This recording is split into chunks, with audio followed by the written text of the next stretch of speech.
As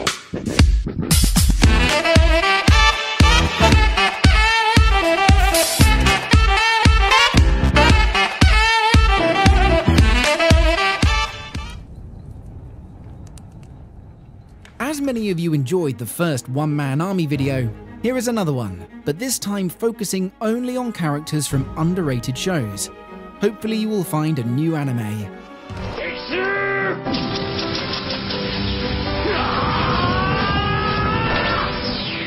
Saito was average at pretty much everything in his original world, Earth.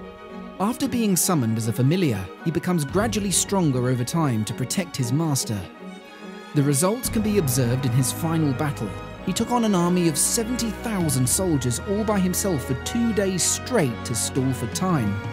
In contrast, his predecessor destroyed an army of 1,000, putting him on a completely different level.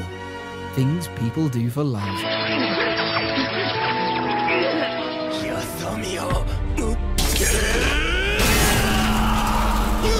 This is an example of a truly loyal guard to his prince. When the prince was in danger, he fought through an entire battalion to get to him and save the prince during his maiden battle. He is extremely skilled in combat, especially sword techniques, with superhuman strength and speed. We don't see him battle against armies often, but there were occasions where it was hinted that he could take on a very large army. For instance, he claims that 50,000 soldiers each should be fairly manageable, which in his case, it might actually be true.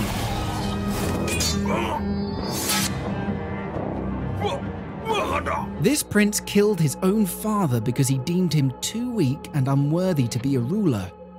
He is bloodthirsty, ruthless, and believes that power is the key to unite all.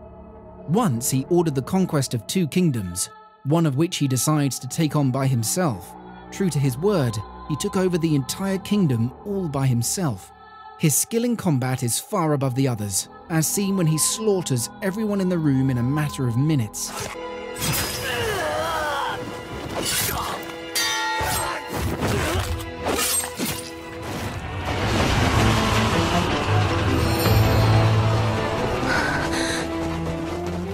Hak is generally known as the Thunder Beast for his outstanding fighting techniques and skills. He is the former general and chief of the Wind Tribe.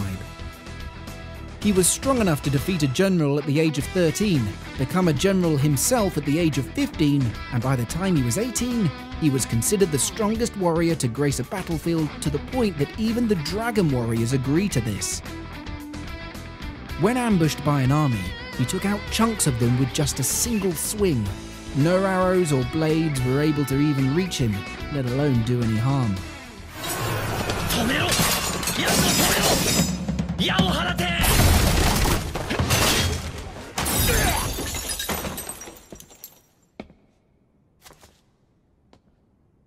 In this anime, the humans are essentially used as mecha by these alien species known as Parasytes.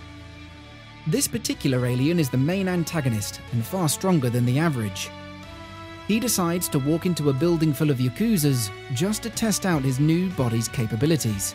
Turns out that he could easily take out the Yakuza members, even though they were armed with blades and firearm.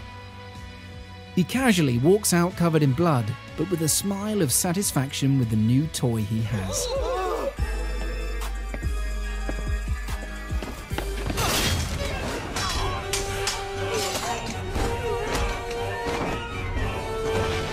This fallen angel, and the second in command to the chief, Lucifer, is one powerful demon. Originally, he despised all humans and even didn't care much for his subordinate demons, but that changed drastically to now only hating humans that harm demons. He may have an advantage being a powerful demon, but he wasn't exactly up against any ordinary army. It was a battle against an army consisting of soldiers, magicians, and giants that can slice through entire buildings, and yet he still managed to deal some severe damage to the army all by himself.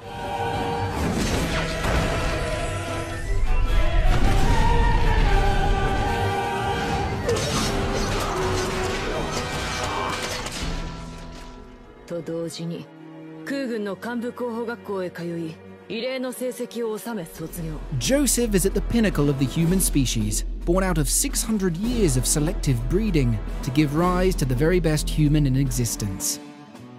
While all the other humans have to tap into their mosaic organ power to fight evenly against the Terraformers, Joseph can create a mountain of dead Terraformers in just his human form.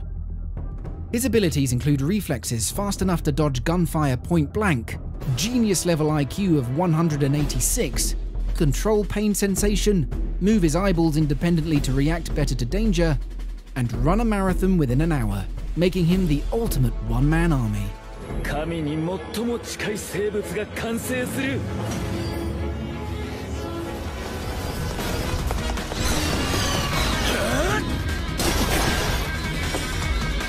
In World Trigger, some individuals have an additional unique ability called side effects.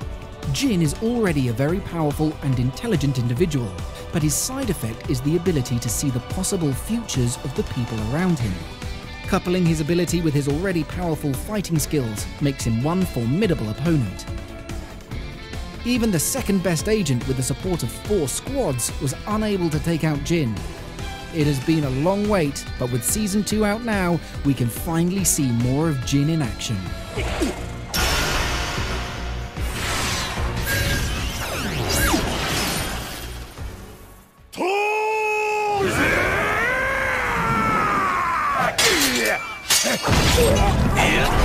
Thors is a warrior who has stopped fighting for a very long time. But even with this long gap in fighting, he was still strong enough to completely destroy an entire army of armed pirates with just his bare hands. What makes this even more impressive is how he managed to knock out everyone with a single strike, but made sure no one died. It's a lot more difficult to fight while caring for the enemy, but he managed it effortlessly. If you thought that was badass, in his prime he was a completely different beast, jumping from ship to destroy hordes of enemies by himself. Even when shot with arrows, he didn't even flinch. Only the momentum from impact moved his body. According to Thors, a true warrior doesn't need a blade, but ironically, his son ends up using 2.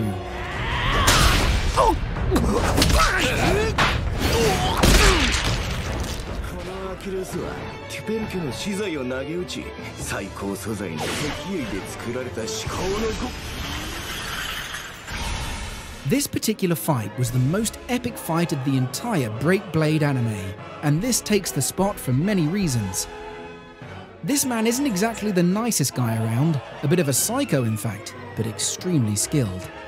First of all, he was against the elite vanguard of another nation that were equipped with the latest mechs and technology, as opposed to him, who had a broken machine with standard small guns.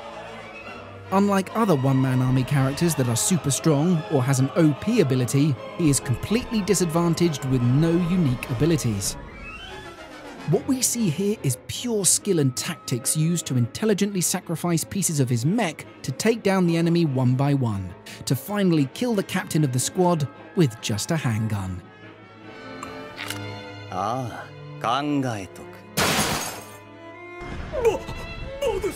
If you enjoyed that, a like would be a huge help in taking this channel to the next level. And remember to subscribe for many more top 10s to come.